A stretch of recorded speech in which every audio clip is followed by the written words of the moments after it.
चला बनवूया लाल मिरची आणि लसणाची ओली चटणी। राजस्थान आणि हरियाणामध्ये खूपच आवडीने ही चटणी बनवली जाते आणि याची चव जी आहे खरंच खूपच अप्रतिम लागते।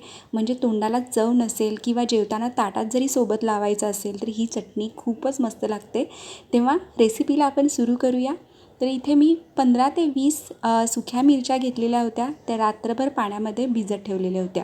आता मिरच्या छानशा भिजल्या आहेत। आता या मिरच्या ज्या आहेत आपण मिक्सरच्या भांड्यामध्ये काढून घ्यायच्या आहेत। सोबतच इथे भरपूर प्रमाणामध्ये लसूण घ्यायचा आहे। इथे मी लसूण जे आहे ते 50 ते 60 पाकळ्या घेतलेल्या आहेत। म्हणजे चटणीचे मेन इन्ग्रेडियंट्स जे आहे ते लसूणच आहे। हे छानशी आपण वाटून घेतलेली आहे चटणी।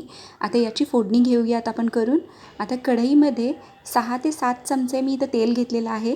तेल छानसं गरम झालं की 1 चमचा आपण जिरे टाकायचं आहे। अर्धा चमच्यापेक्षा थोडंसं कमी म्हणजे 2 पिंच इतकं हिंग टाकून घेतलेलं आहे। आता वाटलेली लाल मिरची आणि लसणाची चटणी जी आहे ती आपण तेलामध्ये टाकून घ्यायची आहे आणि छानसं याला 1 ते 2 मिनटं मंद आचेवरती ठेवून छानसं आपण याला फ्राय करून घ्यायचा आहे। म्हणजे यातला जो कच्चेपणा जो आहे मिरचीचा आणि लसणाचा तो कमी होईल। याच्यामध्ये आपण थोडंसं पाणी घालायचं आहे। साधारणतः 1 ते 1.5 वाटी पाणी आपण याच्यात टाकून घेतलेलं आहे।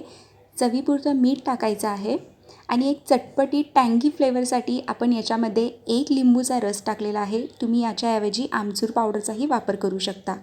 आता मंद आचेवरती आपण 10 ते 12 मिनिटासाठी आपण चटणी जी आहे ती झाकून ठेवायची आहे आणि 10 ते 12 मिनिटानंतरनं तुम्ही पाहू शकता पाणी सगळं आटलेलं आहे आणि चटणीला छानसं तेलही सुटलेलं आहे। तुम्हाला पाहूनच समजत असेल की ही चटणी जी आहे खूपच यम्मी दिसते आहे आणि खरंच सांगते चवीलाही खूपच अप्रतिम लागते। तुम्ही ही चटणी जी आहे ती नक्की करून बघा, नक्की करून बघा। चव जी आहे ती वाढेल, आणखी वाढेल।